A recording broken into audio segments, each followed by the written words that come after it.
नमस्कार, स्वागत है आपका। आप देख रहे हैं हमारा खास कार्यक्रम। आपके साथ मैं हूं रेखा कड़ाकोटी। महावीर की महाउपासना हनुमान। जी हाँ, भगवान राम के महाभक्त, जिन्होंने भक्ति की परिभाषा ऐसी बदली कि भक्त भी भगवान की तरह पूजित हो गए। कहते हैं कि महावीर हनुमान संकट मोचन हैं। इनकी आराधना से बड़ी समस्या भी हल हो जाती है। महावीर की महाउपासना सफलता का वरदान दिलाती है। महावीर की हनुमान चालीसा जीवन के 40 वरदान दिलाती है। युग कोई भी रहा हो, हर युग में हनुमान की महिमा गाई गई है और इसीलिए कहते हैं कि हनुमान अजर हैं, अमर हैं। जिनकी एक बार कृपा साधक को मिल जाए तो फिर जीवन में किसी भी सुख की कामना नहीं रहती है। तो कैसे हनुमान जी को आपको प्रसन्न करना है, यही हम इस खास कार्यक्रम में बताएंगे। साथ ही उनसे जुड़ी हुई कथाएं भी यहाँ पर जानने की कोशिश करेंगे हमारे खास पैनल से, जो कि हमारे साथ इस वक्त जुड़े हुए हैं। हमारे साथ है पंडित शैलेंद्र पांडे जी, बहुत बहुत स्वागत है पंडित जी आपका। हमारे साथ है डीपी शास्त्री जी, बहुत बहुत स्वागत है डीपी शास्त्री जी आपका। भावना शर्मा भी हमारे साथ जुड़ी हुई हैं, भावना जी आपका भी बहुत बहुत स्वागत है। और साथ ही हमारे साथ धर्म आचार्य सर्वानंद सरस्वती जी भी जुड़े हुए हैं, आपका भी बहुत बहुत स्वागत है सरस्वती जी। तो चलिए कार्यक्रम की शुरुआत करते हैं और पहला सवाल पंडित शैलेंद्र पांडे जी से यहाँ पर ले लेते हैं। हनुमान जी की उपासना हम कर रहे हैं पंडित जी, तो पहले तो सबसे पहले यही आपसे जानना चाहेंगे कि रुद्र अवतार कहा जाता है भगवान हनुमान को, तो क्यों ऐसा कहा जाता है, क्यों उनको रुद्र अवतार कहा गया है? हनुमान जी के साथ जो मुख्य बात है, जो मेन बात है, वो ये है कि हनुमान जी भगवान शिव के अंश से प्रकट हुए थे, इसीलिए उन्हें भगवान शिव का अंशावतार कहा जाता है और भगवान शिव के अंश माने जाते हैं हनुमान जी। पहली बात तो ये है, माता अंजनी के गर्भ में भगवान शिव के अंश के जाने के बाद हनुमान जी का जन्म हुआ था। हनुमान इसलिए कहते हैं क्योंकि जब उन्होंने सूर्य को निगल लिया था तो इंद्र के वज्र के प्रहार से उनकी हनु यानी उनकी चिन्ह टूट गई थी और उसके बाद उनका नाम हनुमान जी पड़ा। एक बात समझने की है कि देखिए, जो हमारे प्रतीक हैं, हनुमान जी का जो स्वरूप है या जो पुराणों में अन्य देवी देवता के स्वरूप बताए गए हैं, वो प्रतीक हैं आपको समझाने के कि दरअसल मामला क्या है। हनुमान जी भक्ति के सबसे बड़े प्रतीक माने जाते हैं और याद रखिए कि भक्त की जो सीमा है कभी कभी भगवान से ज़्यादा हो जाती है, भक्त की मान्यता भगवान से ज़्यादा हो जाती है। तो हनुमान जी के दर्शन करके, पूजन करके आप ये बात ज़रूर समझिएगा कि हनुमान जी की पूजा भक्ति की सर्वोत्तम पूजा है और जब आप भक्ति के चरम सीमा पर पहुंच जाते हैं तो आपकी मान्यता बहुत बार भगवान से ज़्यादा हो जाती है। फिलहाल मंगलवार को लेकर भी कहा जाता है कि हनुमान जी का दिन होता है मंगलवार। तो भावना शर्मा जी, आपसे यहाँ पर जानूंगी कि क्यों इतना प्रिय है मंगलवार भगवान हनुमान को, क्यों उन्हें खास तौर से उसी दिन पूजा जाता है? देखिए, हनुमान जी से जुड़ी हुई बहुत सारी कथाएं हैं जो हमें मिलती हैं। सबसे पहले तो भगवान राम के बहुत बड़े भक्त हैं। दूसरी बात यह है कि जो हनुमान जी हैं उनकी पूजा अगर हम करें तो उससे हमारे जीवन में हमें किस चीज़ की प्राप्ति होती है। तो हनुमान जी की पूजा से हमें पराक्रम मिलता है, हमारे अंदर का भय जो है वो खत्म हो जाता है। मंगल हम देखें अगर तो हमारी प्लैनेट्स के अंदर जो मंगल ग्रह है वो भी पराक्रम का ही प्लैनेट माना जाता है। तो इसीलिए मंगलवार के दिन अगर आप हनुमान जी की पूजा करते हैं तो आपके जीवन में से बिना वजह का जो भय है वो खत्म होता है, पराक्रम भाव आपके अंदर आता है। और ख़ास तौर पर इस दिन हनुमान चालीसा, हनुमान बाहुक या बजरंग बाण का पाठ करने से हनुमान जी की असीम कृपा आपको मिलती है। डीपी शास्त्री जी, यहाँ पर पंडित शैलेंद्र पांडे जी ने ये समझाया कि कैसे उनका जन्म हुआ, क्यों नाम हनुमान पड़ा, मंगलवार क्यों प्रिय होता है, भावना जी ने हमें बताया है। लेकिन पूजा अर्चना किस तरीके से यहाँ पर भगवान हनुमान की करनी चाहिए? भक्ति में तो डूबना चाहिए तो बता दिया, लेकिन क्या विधि विधान होता है पूजा पाठ का भगवान हनुमान का? चैत सुदी पूरन मंगल को महावीर जन्म पाया है, लाल लंगोटा गदा हाथ में, सिर पे मुकुट सजाया है। शंकर का अवतार है, रुद्र का अवतार है, महावीर का वार है। जो कोई पूजे सच्चे मन से उसका बेड़ा पार है, वो बाबा का जन्म उत्सव है। हम इस पे आपको बताएं, पूजा तो भगवान को किसी रूप में आप करें। भक्ति आपकी जो है ना पराकाष्ठा पे हो, चाहे आप एक घड़ी करें, आधी घड़ी करें, भगवान को लाल वस्तु बड़ा प्रिय है। जिस तरह चमेली का तेल हो, सिंदूर हो, भगवान के चरणों में चढ़ाएं। भगवान को वस्त्र राम नाम के लगाते हैं, तुलसी के माला पहनाते हैं, पीपल के पत्तों पे राम राम लिख के हम उनके भी माला पहनाते हैं, क्योंकि हर व्यक्ति जीवन में सुखी रहना चाहता है, निरोग रहना चाहता है। तो अश्वत्थामा बलि व्यासो हनुमाना विभीषण कृपा परशुरामश्चैव सप्तैता चिरंजीवनी। ये लोग 7 लोग संसार में चिरंजीवी हैं, जिनकी मृत्यु किसी काल में, किसी खंड में, किसी युग में नहीं होता है, जिसमें हनुमान जी महाराज हैं। आप सुंदर कांड लीजिए, आपकी आत्मा, परमात्मा, भक्ति, जो भगवान से मिलने की जो आपकी ललक है, आज आप लोग जरूर सुंदर कांड के पाठ करें, कहीं करें, ऑफिस में करें, घर करें, दिवालय करें, शिवालय करें। ये सुंदरे रामा सुंदरे सीतरे सुंदरे कवि, हर सुंदरता का जीवन का जो फल है वो सुंदर कांड देता है। बाल कांड में लिखा है कि बच्चों की सुख की प्राप्ति हो जाती है। अयोध्या कांड से दाम्पत्य जीवन में मधुरता रहती है, हर व्यक्ति का जीवन सुखी रहता है।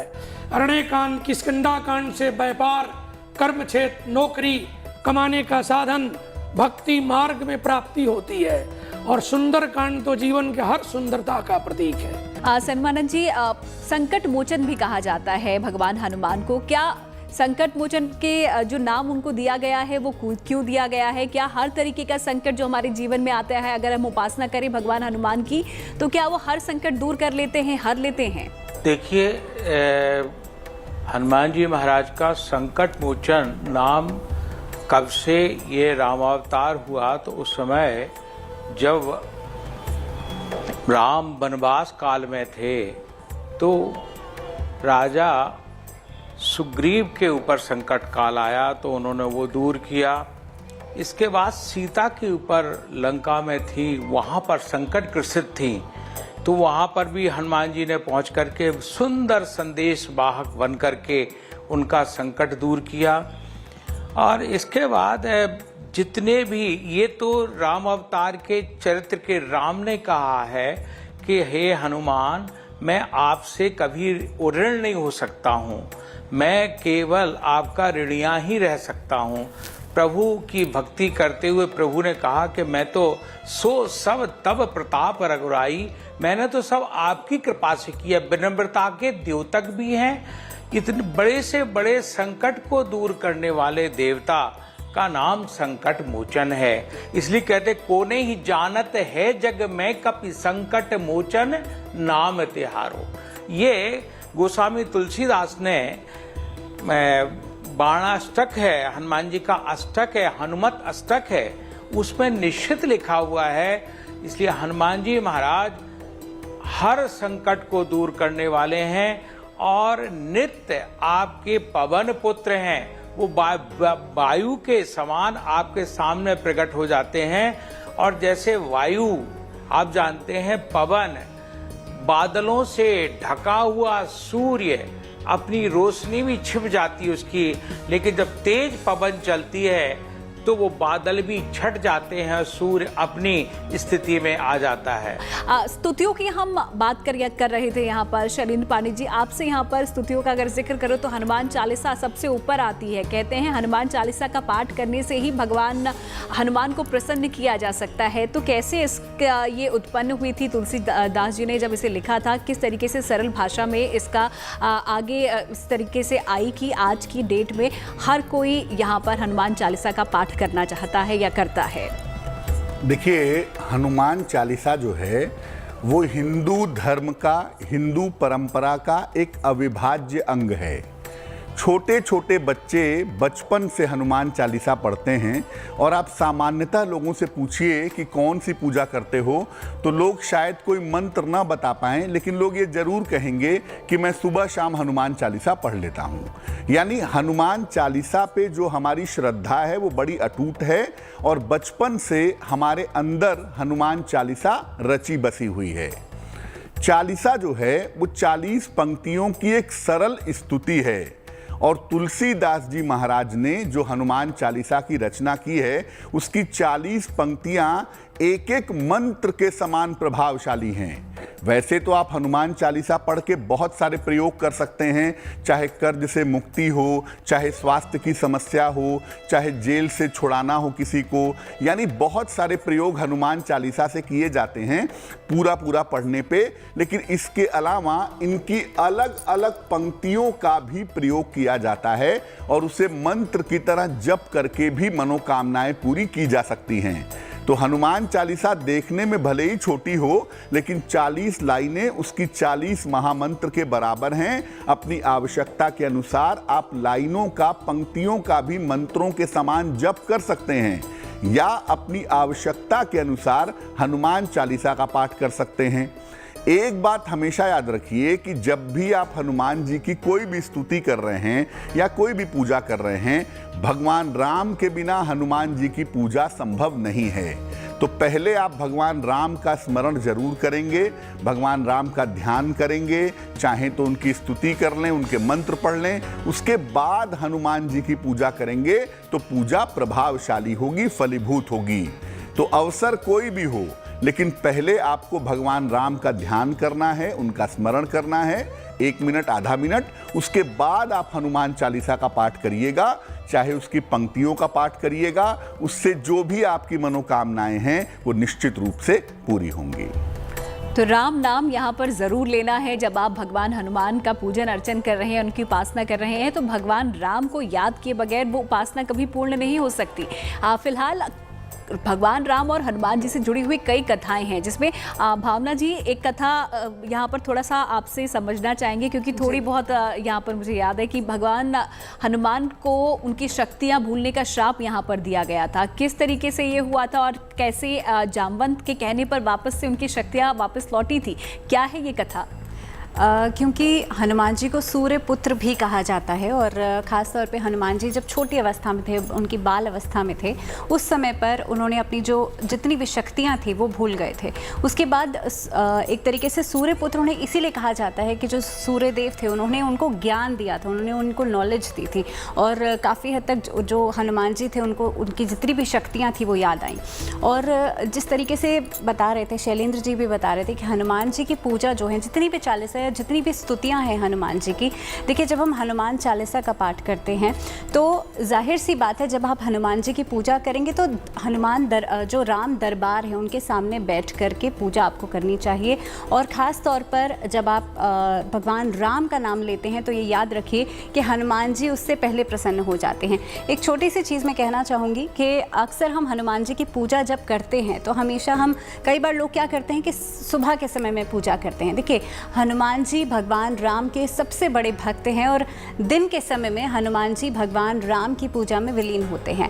तो अगर आपको हनुमान जी की पूजा करनी है तो या तो आप ब्रह्म मुहूर्त में कीजिए या फिर आप संध्या काल के समय कीजिए। ये सबसे सही समय होता है उनकी पूजा करने के लिए। अब मंगलवार का दिन क्यों प्रिय होता है ये तो हमने समझा, लेकिन शनिवार को भी डीपी शास्त्री जी यहाँ पर भगवान हनुमान को पूजा जाता है। कहते हैं कि आप अगर शनिवार के दिन भगवान हनुमान की पूजा अर्चना करें तो शनि दोष जो होते हैं आपकी कुंडली में वो दूर हो जाते हैं। इसके पीछे समझना चाहेंगे कि आखिरकार जो कनेक्शन है वो क्या है भगवान हनुमान और शनि के बीच? देखिए, भगवान का जो बाल रूप रहा उस समय भगवान की जो बढ़ रही थी प्रभुता, उसको शनिदेव देख नहीं पाए और बार बार भगवान के बीच में, हनुमान जी के बीच में आना शुरू किए और उसके कारण अपना बल का पराक्रम अतुलित बल धामम हेम शैलापदेहम हनुमान जी के लिए लिखा गया है। इनके बराबर कोई बलवान नहीं है और देवताओं के लिए नहीं लिखा गया। बलवान सबको लिए लिखा गया, बल्कि अतुलित बल हनुमान जी के लिए लिखा गया। सकल गुण निधानम लिखा गया, सब गुणों के निधान है। सोने के समान सुंदर हैं, राक्षसों को वध करने के लिए अग्नि के समान है, ऐसा उन्होंने मानस में भी दिया बाबा के लिए। तो शनि देव जब आए तो शनि देव के भगवान ने अपने पूंछ में ही बांध करके बहुत काल तक इस पर्वत से उस पर्वत तक भगवान घुमाते रहे।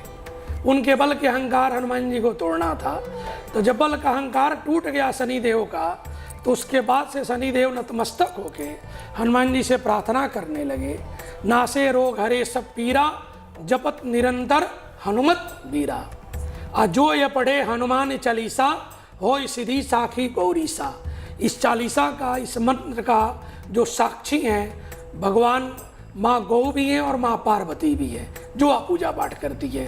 तो उस समय शनि देव ने वरदान हनुमान जी को दिया कि हे प्रभु, आज के दिन जो कोई व्यक्ति आपके पूजन स्मरण करेगा तो उसके जीवन में मैं कोलाहल नहीं करूँगा, उसको कोई मैं तंग नहीं करूँगा, या कोई नकारात्मक ऊर्जा जो जीवन में होती है ग्रहों के कारण, उससे मैं उसको परेशान नहीं करूँगा। तो खुद शनि देव का वरदान दिया हुआ हनुमान जी को है। एक और सवाल यहाँ पर अब मैं सर्वानंद सरस्वती जी से लेना चाहूँगी। सर्वानंद जी, पंचमुखी हनुमान हमने सुना है, अवतारों की अगर बात की जाए भगवान हनुमान के, तो अवतारों के बारे में आपसे समझना चाहेंगे हनुमान जी के अवतारों में, जिसमें से एक पंचमुखी हनुमान के बारे में भी समझना चाहेंगे। देखिए, पंचमुखी हनुमान का मतलब है कि पृथ्वी तत्व पर उनका अधिकार है, जल तत्व पर उनका अधिकार है, अग्नि तत्व पर उनका अधिकार है, वायु तत्व पर उनका अधिकार है और आकाश तत्व पर। तो व्यक्ति के जीवन में जो हम पंच तत्वों से शरीर बना है, ये पंच तत्व से निर्मित ये मानव शरीर है, तो पंच तत्वों के कारण ही कई तरह की बीमारियां, कई तरह का भय प्राप्त हो जाता है।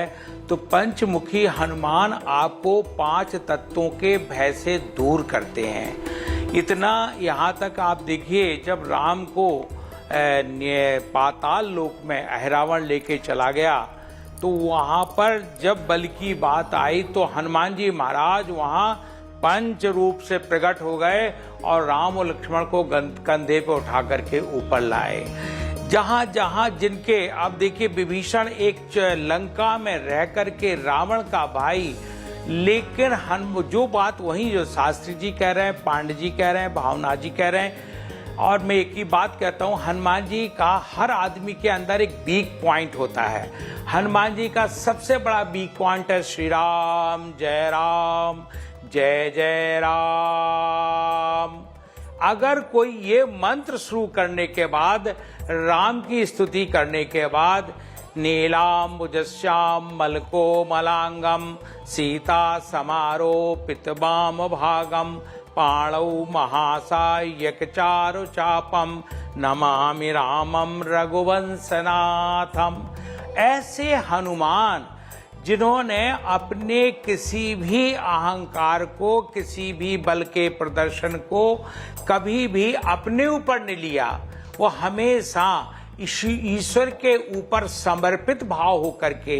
इसलिए हनुमान चालीसा जब आप शुरू करते हैं तो आप देखिए, हनुमान या जितने भी चालीसा, आज कलयुग में लोगों ने कई तरह के चालीसा बना दिए हैं, लेकिन रामचरितमानस के रचयिता तुलसीदास ने जब हनुमान चालीसा बनाया है, उसमें पहले लिखा है, श्री गुरु चरण सरोज रज निज मन मुकुर सुधार बरनौ रघुवर बिमल यश जो दायक फल चार।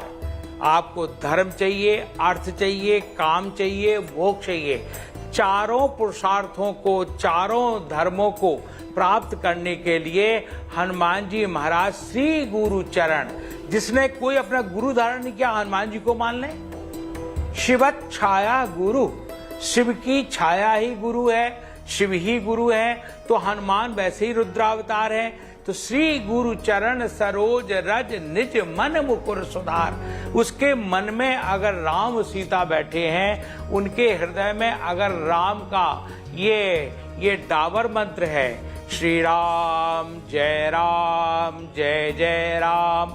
आप हनुमान चालीसा की बात करते हैं, गोस्वामी जी बड़े डंके की चोट, बड़े उसके बाद कहते हैं, कोई सोते समय एक बार भी ले ले नाम, श्री राम जय जय राम, निश्चित उसका पूरा हनुमान चालीसा हो गया।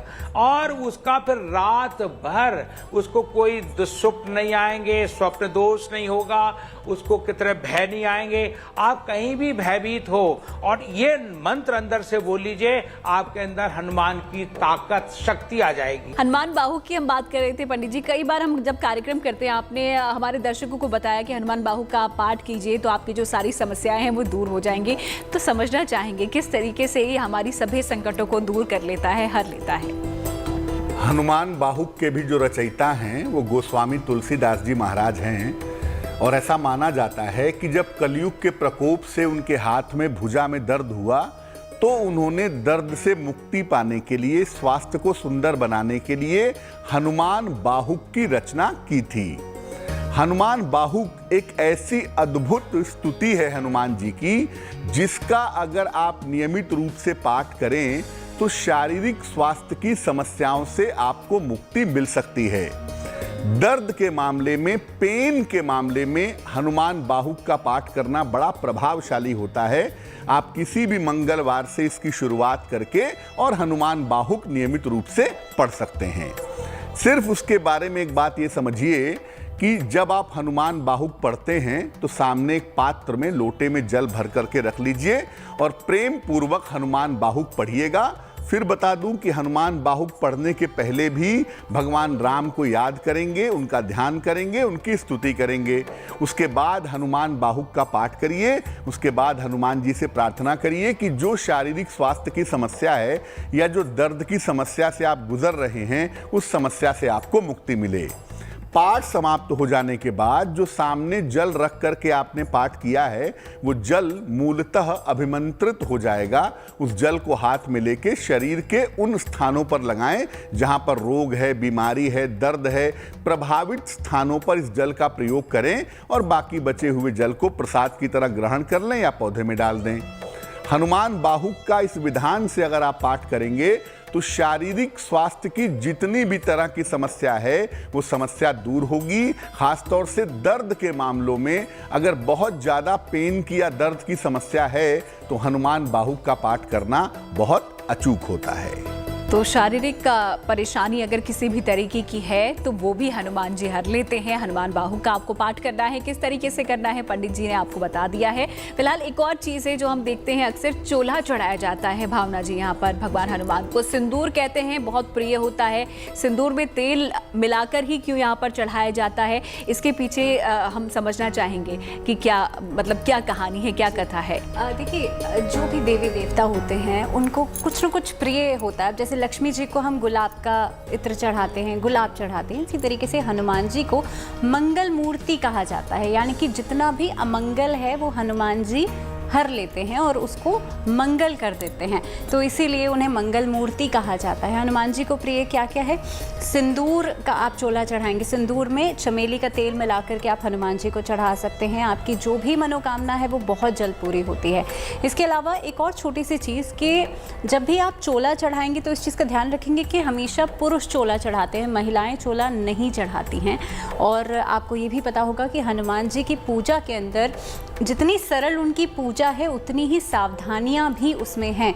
यानी कि जो महिलाएं हैं वो चोला नहीं चढ़ाएंगे, लेकिन हाँ, चमेली के तेल का दीपक हनुमान जी के सामने ज़रूर जला करके 2 उसमें लौंग डाल दीजिए और आपकी जो भी मनोकामना है वो बोल करके, संकल्प ले करके आप हनुमान चालीसा का 3 बार पाठ कर लीजिए। इसके अलावा जो महिलाएं हैं वो हनुमान जी को रोट का भोग चढ़ाया जाता है। रोट यानी कि मीठी रोटी होती है और उसका भोग हनुमान जी को लगाया जाता है। आप मंगलवार और शनिवार 2 दिन भोग लगा सकते हैं और नियमित रूप से इस दिन से शुरू करके, यानी कि किसी भी महीने के शुक्ल पक्ष के मंगलवार और शनिवार से शुरू करके आप कम से कम 41 शनिवार या मंगलवार आप इस पाठ को कर लीजिए और आप देखेंगे आपके घर में से, जिस तरह से हम बता रहे हैं कि रोग, कलह, कलेश, जितनी भी घर में विकार हैं वो सभी दूर हो जाएंगे। तो इसी हिसाब से अगर देखा जाए तो जो पुरुष हैं वो चोला चढ़ाते हैं, जो महिलाएं हैं वो लाल पुष्प चढ़ा सकती हैं, महिलाएं जो हैं हनुमान जी को रोट का भोग लगा सकती हैं, सिंदूर अर्पित कर सकती हैं। एक और छोटी सी चीज़, जैसे हम बता रहे हैं कि हनुमान जी जो हैं आपके जीवन में से हर मुश्किल को ख़त्म करते हैं, तो अगर स्त्रियाँ, अगर विवाहित स्त्रियाँ हैं वो भी व्रत रखती हैं मंगलवार के दिन, तो वो भी हनुमान जी को सिंदूर ज़रूर चढ़ाएँ और आप भी अपने मंगल की कामना ज़रूर करें, आपकी इच्छा ज़रूर पूरी भावना जी, यहाँ पर एक चीज़ और मैं अब ऐड करना चाहूँगी कि चांदी की परख भी यहाँ पर चढ़ाई जाती है, उसके पीछे का क्या लॉजिक है, वो क्यों चढ़ाई जाती है, किस दुविधा के लिए? हनुमान जी की पूजा करने से ना आप देखेंगे नवग्रह शांत होते हैं, क्योंकि नवनिधि के दाता हमें कहा जाता है, अष्ट सिद्धियाँ प्राप्त हैं। और जैसे कि शास्त्री जी बता रहे थे कि माता सीता से उन्हें अजरता अमरता का वरदान भी प्राप्त है।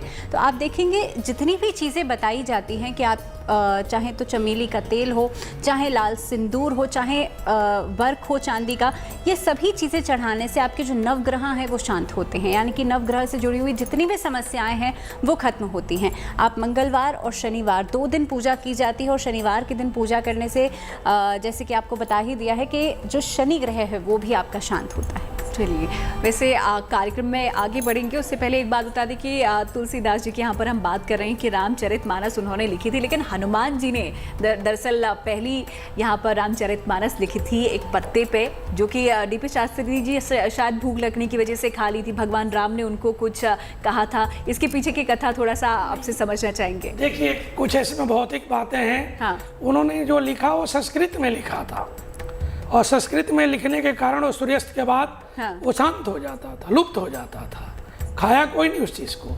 बाकी अंत में जब उन्होंने गंगा को, हनुमान जी महाराज स्मरण किए, शिव जी को स्मरण किए, फिर उनको बाबा विश्वनाथ के मंदिर में ज्ञान हुआ कि तुम कलिकाल के भाषा में लिखो, तो उन्होंने जो लिखा सब कलिकाल की भाषा है।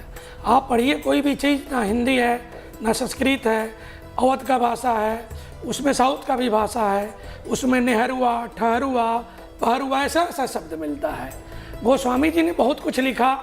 और एक चीज़ आपको बताएं, गोस्वामी जी जिन्होंने अपने जीवन का सर्वस्व दान करते हुए गंगा के तट पे बाबा विश्वनाथ की नगरी में, आज भी जाइए आप देखिए कितना सुंदर वो घाट है, जहाँ पर उन्होंने विनय पत्रिका लिखा अपने जीवन के अंतिम समय में, जो अभी ग्रेजुएशन में पढ़ाई भी जाता है यूजीसी के अंदर, विनय पत्रिका। और भगवान को वहाँ स्मरण करते हुए उन्होंने ज्ञान और के साथ साथ मोक्ष के भी कामना उन्होंने किया। एक चीज़ मैं आपको बताना चाहता हूँ कि काम ही नारी पियार जिमी, लोभ ही प्रिय जीव नाम, तिन रघुनाथ निरंतरा प्रिय लागई मोहि राम। जिस तरह कलिकाल में कामी पुरुष को कामी के वस्त्र देख के कामना की जागृति हो जाती है, उसी तरह गोस्वामी जी ने भगवान के साथ अपना संबंध जोड़ा।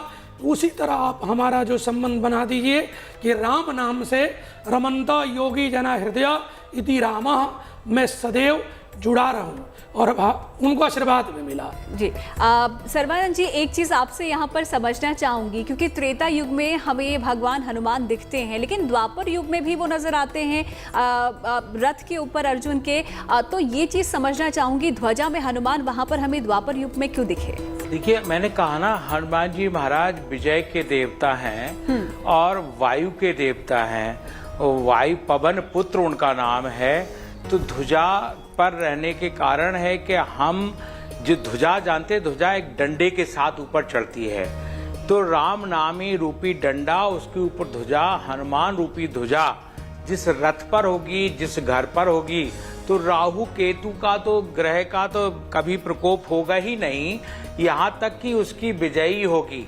इसलिए कहा गया है कि जब आप किसी काम को करने जाएं, तो हनुमान जी महाराज जब संदेश लेकर के लंका पे जा रहे हैं, तो वहाँ पर हनुमान जी जब लंकनी, जब सुरसा मिली तो सुरसा से भी आशीर्वाद मिला उनको, अंजना से आशीर्वाद मिला, और आगे चल के जो ऋषमुख पर्वत था जिसको श्राप था, तो वो खड़ा हो गया, उसने कहा थोड़ा विश्राम दे दूं।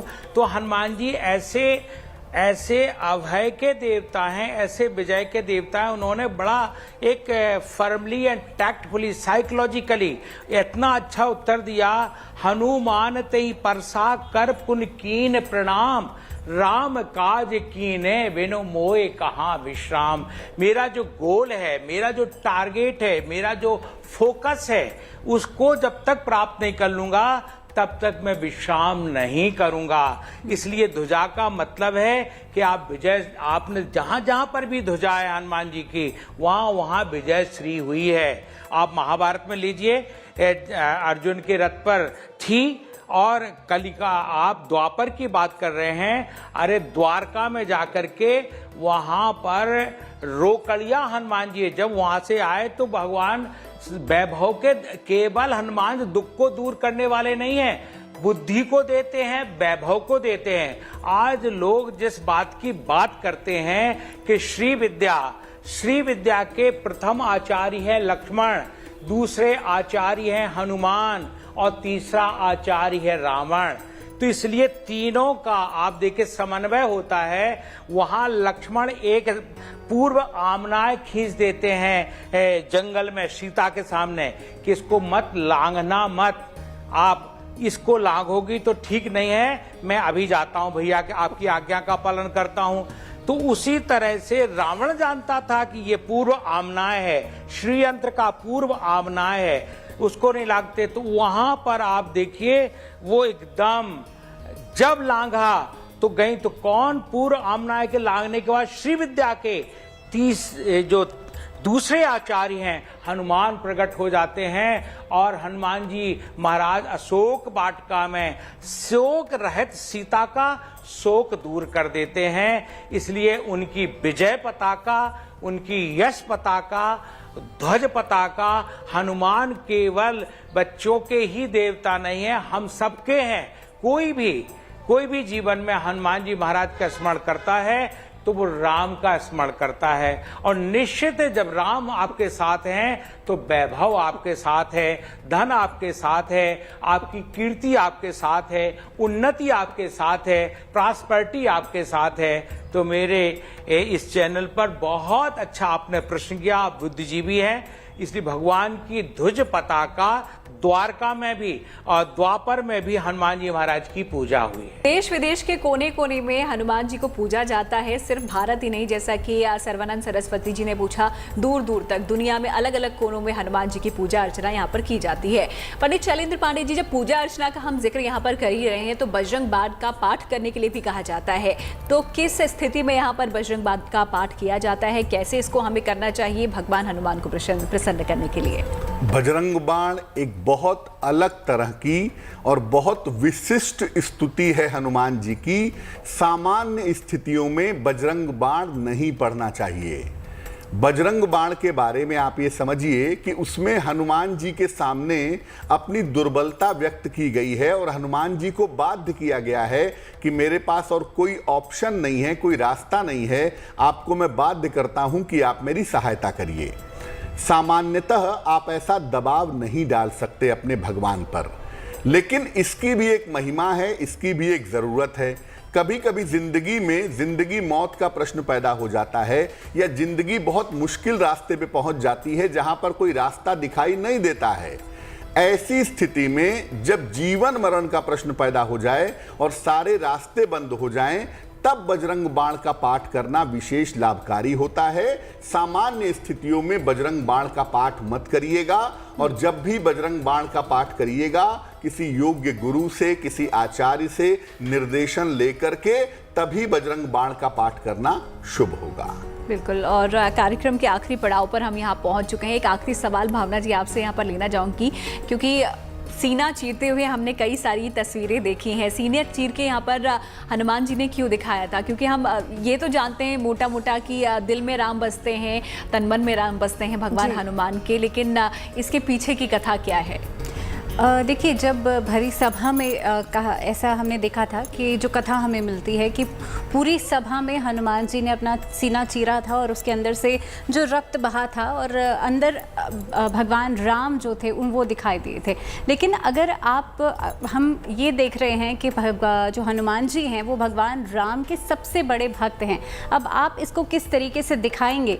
तो ये एक तरीके का आप ये कह सकते हैं कि एक रिप्रेजेंटेशन है। तो जो जितनी भी कथाएं हमें मिलती हैं उससे हमें यही संदेश मिलता है कि जो हनुमान जी थे वो बहुत बड़े भक्त थे, और इसीलिए कहते हैं कि आप हनुमान जी की पूजा से पहले भगवान राम की पूजा करें। देखिए, एक और बहुत इम्पॉर्टेंट चीज़ यहाँ पर मैं ऐड करना चाहूँगी। कई बार हम जब घर में हनुमान जी की मूर्ति स्थापित करते हैं या राम दरबार में हनुमान जी की मूर्ति स्थापित करते हैं तो उनको चरणों में बिठाया जाता है। आप देखेंगे कोई भी राम दरबार होगा लेकिन हमेशा आप चरणों में बिठाएंगे, लेकिन हनुमान जी की मूर्ति हमेशा साउथ डायरेक्शन में रखनी चाहिए, साउथ फेसिंग रखनी चाहिए। इस चीज़ का बहुत ज़्यादा आपको ध्यान रखना चाहिए।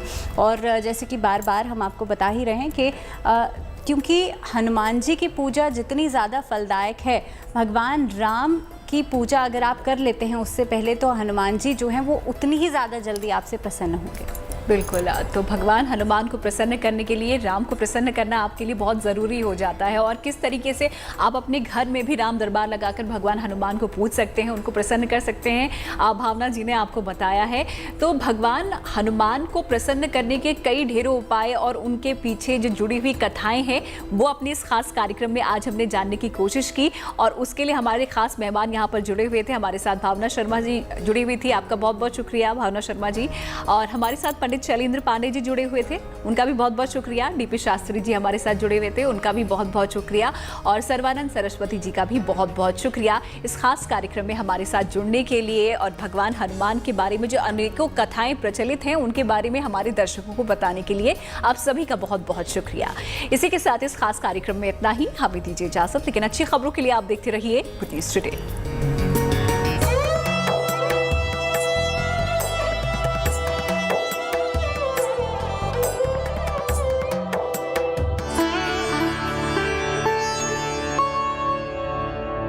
अच्छाई दुनिया